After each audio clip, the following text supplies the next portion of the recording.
आपली आषाढी ह्या किती 25 तारखे बरोबर आहे का तारीख? नाही माझी गडबड व्हायची. 25 तारखेला आषाढी आहे.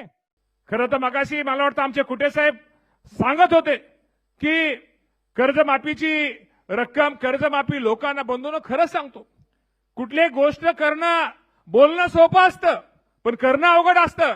आपण एखाद्या घरामध्ये, आपण पण शेतकरी आहोत, एखाद्या घरामध्ये आपण एखाद्या संस्था, आपला संसार आपण ज्यावेळेस चालवतो आणि संसार चालवताना आपण प्रमुख म्हणून सगळ्या गोष्टीचा विचार, आपल्या खिशाचा सगळा विचार करावा लागतो. हे अडचणीच्या काळामध्ये आता कुठल्याही प्रकारची निवडणूक डोळ्यासमोर ठेवून नाहीये, परंतु अडचणीत आलेल्या माझ्या शेतकऱ्याला मदत केली पाहिजे, त्या माझ्या शेतकऱ्याला सहकार्य केलं पाहिजे, तो शेतकरी पुन्हा एकदा उभा राहिला पाहिजे. यासाठी या राज्याचे मुख्यमंत्री देवेंद्र फडणवीस साहेब असतील, शिंदे साहेब असतील, सुनेत्राबाई पवार साहेब असतील, यांनी मदत केली. किती केली? किती आकडा आहे बंधूंनो? आपल्या सर्वांना तो आकडा माहिती असणं गरजेचं आहे. शेतकरी किती आहेत ते असणं आपल्याला माहिती गरजेचं आहे. कारण का आपल्याला माहित आहे की आपण सगळे शेतकरी आहोत. कसं असतं, चकाट्या मारणाऱ्यांची आपल्या सगळ्याला माहित आहे. पानपट्टीच्या दुकानामध्ये चकाट्या म्हणजे देऊ नये, काही वेळेस चुकीचा आपल्याबद्दल प्रचार केला जातो. ह्याला आपण सडेतोड उत्तर दिलं पाहिजे. आपण किसान मोर्चाच्या कार्यकर्त्याच नाही, महायुतीच्या प्रत्येक कार्यकर्त्याचं, प्रत्येक शेतकऱ्याचं हे कर्तव्य आहे. जे आपण आपल्या मुख्यमंत्र्यांनी आपल्यासाठी ज्या काही चांगल्या गोष्टी केल्यात हे आपण लोकांपर्यंत, जनतेपर्यंत, खाली तळागाळात ह्या योजना पोहोचल्या पाहिजे. आज रक्कम तुम्हाला माहित आहे, 56 लाख शेतकरी, 56 लाखापेक्षा जास्त शेतकरी. आणि रक्कम किती आहे? रक्कम देवाभाऊंनी आपण पाठीमागे रक्कम होती 36,585 कोटी रक्कम होती. परत आपण तुमच्या सर्वच प्रतिनिधींनी, महायुतीचे प्रतिनिधी असतील, सगळ्यांनी विनंती केली, सगळ्या शेतकऱ्यांनी विनंती केली, तुमच्या मोर्चाच्या प्रतिनिधी विनंती केली आणि भाऊंनी त्या 2 अटी कॅन्सल केल्यानंतर ती रक्कम किती झाली? ती रक्कम झाली 40,585 कोटी. एवढी ऐतिहासिक आपल्या शेतकऱ्याला मदत करणारा हा आपला नेता आहे. त्यामुळे त्याचं अभिनंदन, त्याचं ऋण हे आपण सगळ्यांनी व्यक्त केलं पाहिजे बाबा. शेवटी एक गोष्ट केली, जी माणसं आपल्यासाठी काम करतात, आपल्याला मदत करतात, सहकार्य करतात, त्यांचं ऋण हे व्यक्त केलं पाहिजे. आपण शेवटी तुम्हाला मी सांगतो, आपण शेतकरी आहोत. आपल्याला माहित आहे की डॉक्टर पंजाबराव देशमुखांच्या नावानं आपण पीक कर्ज घेतो, शेतकरी पीक कर्ज घेतो. त्यामध्ये सरकार आपल्याला मदत करतं, व्याज सवलत देतं. ती काय रक्कम थोडी असते का रे? त्यातनं ती रक्कम किती आहे त्याचा आपण कधी विचार केलाय का बंधूंनो? ती सुद्धा रक्कम कितीतरी, मला वाटतं आजचा हिशोब केला तर 400-500 कोटीच्या वर रक्कम आहे. दुसरं आपल्या सर्वांना माहित आहे, शेतकऱ्यांची मागणी वीज माफीच्या बाबतीत मागाशी कुटे साहेबांनी सांगितलं की पूर्वी विजेची काम, आपलं चव्हाण साहेबांनी सांगितलं. आपल्या राज्यामध्ये तुम्हाला सर्वांना माहित आहे की मुख्यमंत्री बळीराजा जी मोफत वीज आहे या बाबतीमध्ये देवाभाऊंनी आपल्याला किती मदत केली माहित आहे तुम्हाला? आपण कधी विचार करत नाही की आपल्या 7.5 हॉर्सपॉवर पर्यंत जो आपला पंप आहे त्याच्या आत असणाऱ्या पंपाला आता प्रत्येक वर्षी बजेटमधनं या महायुतीच्या सरकारनं देवेंद्र भाऊंनी 25,000 कोटी रुपयाची प्रत्येक वर्षी मदत या राज्यामध्ये भाऊंनी केलेली आहे.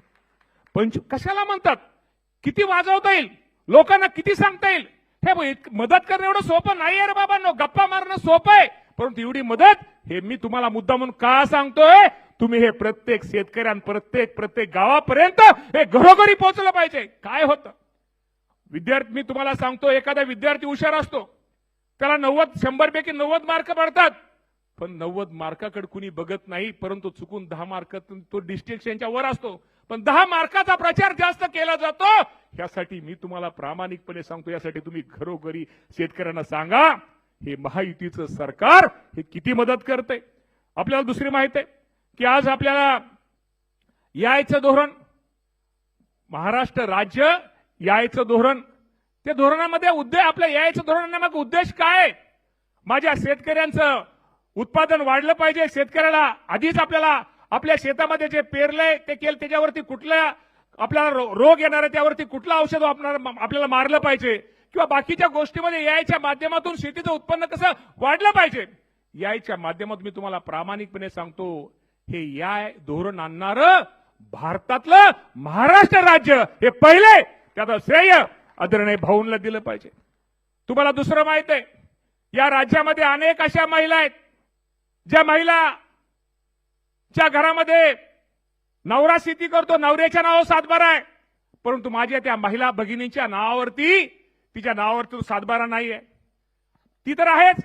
दुसरे अनेक महिला आहेत की ज्यांच्या तीन पिढ्या ह्या शेतीच्या संलग्न व्यवसायामध्ये काम करतात, मजुरी म्हणून काम करतात, शेतीमध्ये ते काम करतात, पोल्ट्रीमध्ये त्या काम करतात, दुग्ध व्यवसायामध्ये त्या काम करतात, मच्छीमार व्यवसायामध्ये त्या माझ्या महिला काम करतात.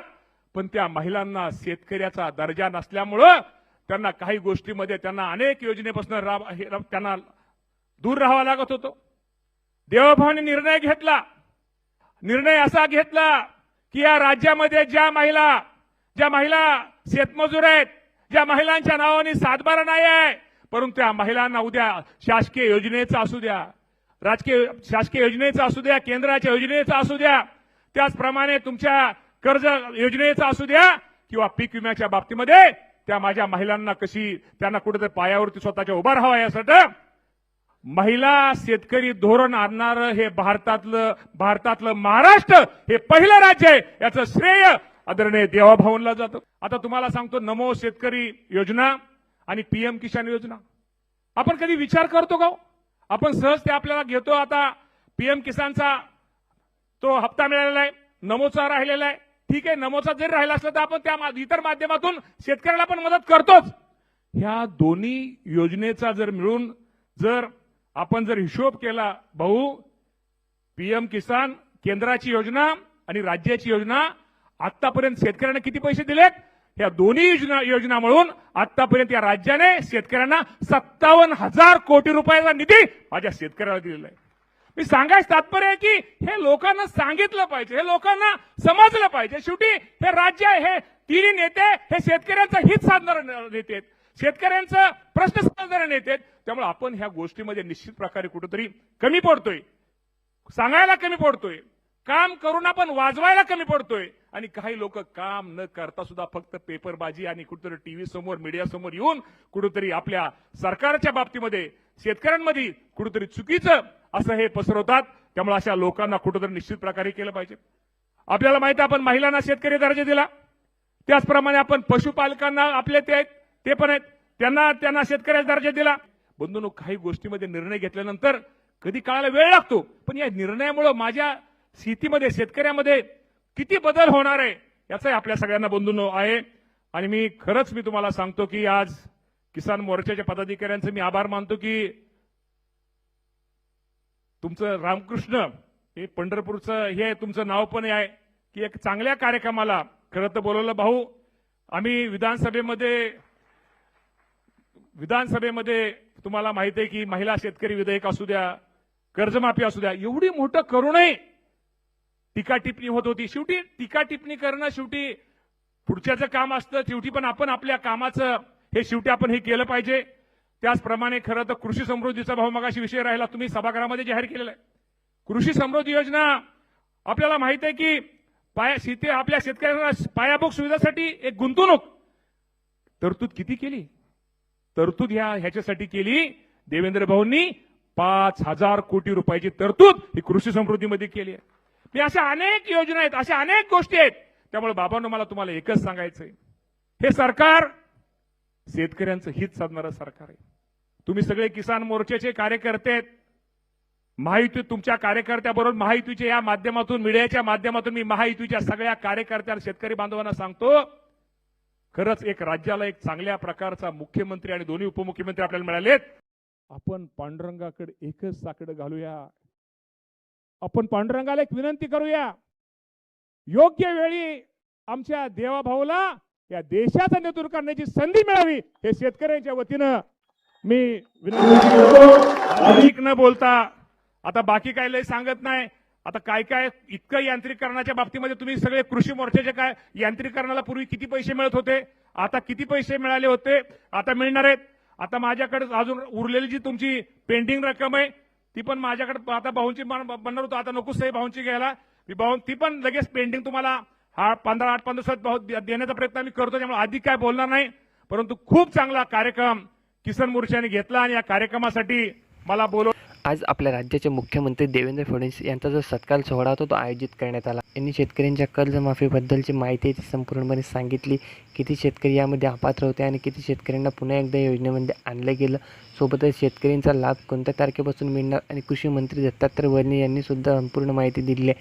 त्यामुळे तुम्ही व्हिडिओ पूर्ण बघा जेणेकरून तुम्हाला सविस्तर माहिती समजणार आहे.